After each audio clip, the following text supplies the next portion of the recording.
नमः शिवाय। हर हर महादेव। जय शंकर की। ओम गुरुवे नमः।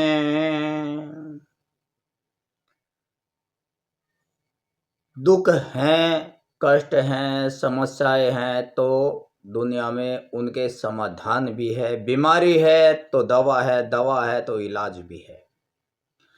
जिस प्रकार से सृष्टि में धूप छांव का संबंध है, वैसा ही जीवन में सुख दुख का भी संबंध है।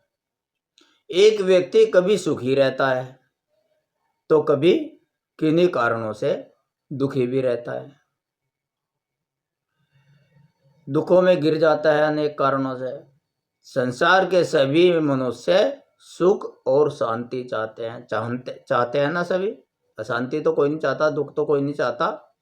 और उसे प्राप्त करने के लिए अपनी परिस्थिति और इच्छा के अनुसार कभी नैतिक और कभी आध्यात्मिक साधनों के द्वारा प्रयत्न भी करते हैं, परंतु वे भोग विलास की सांसारिक वस्तुओं को ही सुख शांति समझ बैठे हैं कि भैया धन मिल जाए, दौलत मिल जाए, शोहरत मिल जाए, गाड़ी मिल जाए, बंगला मिल जाए और हमें सुख शांति मिल जाएगी। देखो सिकंदर के पास सब कुछ था, लेकिन मरते वक्त उसके पास शांति नहीं थी। पूरे जन्म में उसे शांति नहीं मिली, पूरे जीवन में शांति नहीं मिली।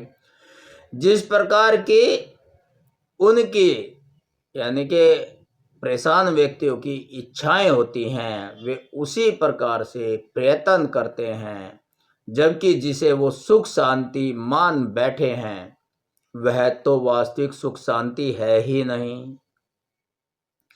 पुराणों और ब्राह्मण ग्रंथों में आई अशुद्धि और तथा कथित भाषा टीकाएं करने वाले कथावाचकों ने भी मनुष्य को बहुत बहका दिया है, बहुत भटका दिया है। कोई तार्किक बात नहीं है। तार्किक बात तो दिल में उतरती है, लेकिन तर्क, बहुत सी बातें ऐसी हैं जिसका तर्क भी नहीं है। अब तक लोगों ने वास्तविक सुख शांति को अच्छी तरह से समझा ही नहीं है। जिसने समझा है वो इसके बारे में कमेंट बॉक्स में लिख सकते हैं। सुख की कामना के लिए भगवान की पूजा आराधना करते हैं। कोई दुर्गा की तो कोई महादेव की आराधना करते हैं, तो कोई काली महाकाली की पूजा में निर्बल और बेजुबान जानवरों की बलि चढ़ाकर अपने सुखी जीवन की आशा करते हैं। कोई तो अन्य मनुष्य पर टोना टोटका करके सुख शांति की खोज में लगे रहते हैं कि उसका बुरा हो जाए भगवान, लेकिन मेरा भला हो जाए। बताओ ये कोई आराधना हुई क्या? उन्हें नहीं पता कि रात दिन असमर्थ मनुष्य को सताना और पशु पक्षियों को मार मार कर खाना और उन्हें सताना उन्हें किस गहरे गर्त में धकेल रहा है, न घोर नरक में धकेल रहा है। ध्यान देना। ऐसी दशा में वे चेतन जगत से कितना दूर होते जा रहे हैं यह उन्हें नहीं पता। चेतन जगत यानी कि अपनी आत्मा से और परमात्मा से, जो चेतन जगत है उससे कितने दूर होते जा रहे हैं उन्हें इसका आभास भी नहीं है। ईश्वर ने प्रत्येक मनुष्य के शरीर में ऐसी शक्ति का संचार किया हुआ है, ऐसी शक्ति का संचार किया हुआ है जो दुखों के समय उनका सामना करने में काम आती है, दुखों के समय उनके काम आती है। कई व्यक्तियों में यह शक्ति दबी ढकी पड़ी रहती है और कहीं पर व्यक्ति इस शक्ति का उपयोग करने में विफल रहते हैं। यह ज्ञानता की बात है। ज्ञान की कमी होने के कारण, जिस तरह से कर्ण के बहुत बड़ा धनुर्धर था, लेकिन उसे एक श्राप भी था कि जब वक्त आएगा तो यह अपनी युद्ध कौशल की विद्या को भूल जाएगा। यह श्राप था भगवान परशुराम जी का। तो इसी प्रकार भूले बैठे हैं अज्ञानतावश, ज्ञान ही नहीं है। अपनी शक्ति को जागृत कैसे करें? सुषुप्त अवस्था में जन्म से ही भगवान ने बहुत दिव्य शक्तियां मनुष्य को दे दी है। ऐसे व्यक्ति जब जीवन में दुख आता है तो उसे दूर करने के लिए भरपूर प्रयास और उपाय नहीं कर पाते हैं, जिन्हें अपने शक्ति का, सामर्थ्य का, अपने साहस का नहीं पता, जो ज्ञानी है। इसलिए लंबे समय तक उनके जीवन में दुख बना रहता है। जो व्यक्ति दुख के समय इस शक्ति का उपयोग कर लेते हैं, जो सुषुप्त अवस्था में पड़ी है उसे जागृत कर लेते हैं, वे जल्दी ही सुख प्राप्ति का मार्ग तलाश लेते हैं। धार्मिकता, पूजा, व्रत आदि मात्र एक औपचारिकता बनता जा रहा है। केवल बहाना चाहिए पूजा का, एक ढकोसला दिखावा बनता जा रहा है। इन्हीं कारणों से आज मानव अध्यात्म से बहुत दूर होता जा रहा है। आज का मानव, आम आदमी की क्या बात है, ब्राह्मण में भी ब्रह्मत्व नहीं रहा है। मैं खुद जन्म से ब्राह्मण हूं, लेकिन मैं खुद कह रहा हूं, माफी चाहता हूं उन ब्राह्मण भाइयों से जो ब्राह्मण का काम करते हैं, पढ़ाई करते हैं। मैं उनके लिए नहीं कह रहा हूं, हो सकता है वे महान ज्ञानी हो। मैं उन मूर्खों के लिए कह रहा हूं जो अपने आप को ब्राह्मण होने का ढकोसला करते हैं और वास्तव में एक भी ब्राह्मण का गुण उनमें नहीं है। मैं सात्विक आदमियों को नहीं, सात्विक ब्राह्मणों को नहीं, लेकिन पाखंडी ढोंगी ब्राह्मणों को, ढोंगी साधुओं को कहता हूं। बहुत से महान संत भी हुए हैं, बहुत से महान पंडित भी हुए हैं, बहुत से महान ज्ञानी भी हुए हैं ब्राह्मण लोग। तो हर किसी को तो नहीं कहा जा सकता, लेकिन ढोंगी और पाखंडी को कहा जा सकता है। तो जो व्यक्ति दुख के समय इस शक्ति का उपयोग कर लेते हैं, वे जल्दी सुख की प्राप्ति कर लेते हैं और धार्मिक पूजा, व्रत आदि मात्र एक औपचारिकता बनता जा रहा है।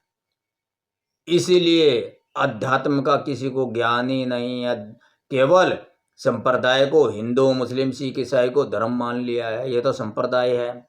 यही मानव मात्र के दुखों का कारण और अध्यात्म पतन का कारण है।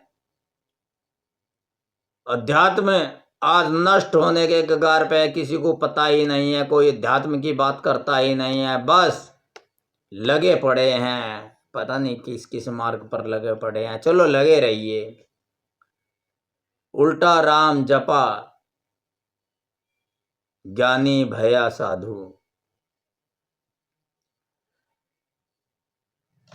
तो अंधविश्वास की वस्तु जो है अध्यात्म में, उसी को यथार्थ ज्ञान समझ बैठा है। यही मानव मात्र के दुखों का कारण है, अध्यात्म पतन का कारण है। लोग कहते हैं भगवान नहीं दिखता, दिखता है पर हम अनजान हैं। जन्म लेकर पाला जिन माँ बाप ने, वही उस विधाता की पहचान है। कहते हैं हमें भगवान के दर्शन नहीं हुए। अरे जो आपके घर में माता पिता हैं वो भगवान का स्वरूप ही तो हैं। जिसने उनमें भगवान नहीं देखा, वो मंदिर की मूर्ति में भगवान कैसे देख सकता है? तो पहले तो अपने पूर्वजों में, अपने पुरखों में, अपने बुजुर्गों में, अपने माता पिता में, अपने दादी बाबा में आपको नारायण के दर्शन करने होंगे, तभी आप मूर्ति के में दर्शन कर सकते हैं, अन्यथा केवल दिखावा मात्र है। पाला था जिन हाथों ने मुझको, मैंने उन्हीं हाथों को छोड़ दिया। माँ बाप को छोड़ दिया। प्यार जिस दिल ने किया मुझको, मैंने उसी दिल को तोड़ दिया, माँ के दिल को तोड़ दिया। तो फिर भगवान की पूजा कितनी ही करते रहिए, भगवान की पूजा किया फल प्राप्त नहीं होगा, दुखों से छुटकारा नहीं होगा। तो पहले तो गणेश जी बनना है, गणेश जी बनकर ही पूजा आराधना करने हैं। गणेश जी ने अपने माता पिता को ही सर्वश्रेष्ठ माना था। प्रथम पूजा गणेश की होती है, गणेश की, यानी कि वो गुण आपको अपने अंदर निर्धारित करना होगा, स्थायी रूप से करना होगा। माँ बाप की सेवा का गुण आपको अपने अंदर लाना होगा, तभी अध्यात्म का लाभ मिलेगा। जब जीवन में दुख आए तो यह नहीं समझना चाहिए कि भगवान आपको दुखी करना चाहता है। भगवान ने मनुष्य को इस सृष्टि में समस्त प्रकार के सुखों का भोग करने और सभी प्रकार के दायित्वों का निर्वाह करने के लिए उत्पन्न किया है। इसलिए सुख दुख आते जाते रहेंगे। यही कारण है भगवान ने जब दुख कष्ट दिए हैं तो समाधान के रास्ते भी बनाए हैं। गर्मी में देखो, गर्मी दी है तो सर्दी भी दी है। और गर्मी में ठंडे तासीर के फल आते हैं गर्मी शांत करने के लिए, और सर्दी में प्रकृति हमें गर्म तासीर के फल देती है ठंड से अपने आप को शांति देने के लिए। अनेक ऐसे उपाय हैं भक्तों, अनेक ऐसे उपाय हैं जिनका प्रयोग करने से दुखों का समाधान होकर सुखों के मार्ग खुलने लगते हैं। यदि व्यक्ति समस्या में धैर्य और संयम बनाकर रखे तो जल्दी ही उसके जीवन से दुख चले जाते हैं। बड़ी बड़ी समस्याओं का समाधान छोटे छोटे उपायों का प्रयोग करने से दूर हो जाते हैं। बस जरूरत है उन उपायों का सही रीति से उपयोग करना और उसके अनुरूप ही सही रीति से साधना आराधना करना। इस सत्संग के रूप में ऐसे ही उपाय और साधनों को सरल तरीके से समझाने का प्रयास किया गया है मेरे द्वारा। इस सत्संग में मैं यही प्रयास करता हूँ कि आदमी का भटकाव खत्म हो, बहकाव खत्म हो और वो सही मार्ग पर लगे। उसके लिए आप में पर्याप्त आस्था, श्रद्धा और विश्वास होना चाहिए। सत्संग पे, भगवान पे आस्था, विश्वास, श्रद्धा होनी चाहिए। मेरा पूर्ण प्रयास रहा है अब तक जितने भी सत्संग मैंने किए उनमें मेरा पूर्ण प्रयास रहा है कि इस सत्संग के माध्यम से आपको सही साधना आराधना और दुखों से छुटकारा मिले। सही साधना किस प्रकार करो, आराधना किस प्रकार करो, और सही आराधना साधना करने से दुखों से छुटकारा मिल ही जाएगा, ये विश्वास रखिए। और आपका जीवन आनंदमय हो जाए, यही मेरी शुभकामनाएं रहती हैं। यह सत्संग आपके लिए आनंद तक पहुंचने का एक मार्ग प्रशस्त हो, इसलिए मैंने इस सत्संग को नाम दिया है आनंद पथ। यानी कि आनंद पथ, यानी कि आनंद की तरफ, आनंद रूपी मंजिल की तरफ जाने का मार्ग।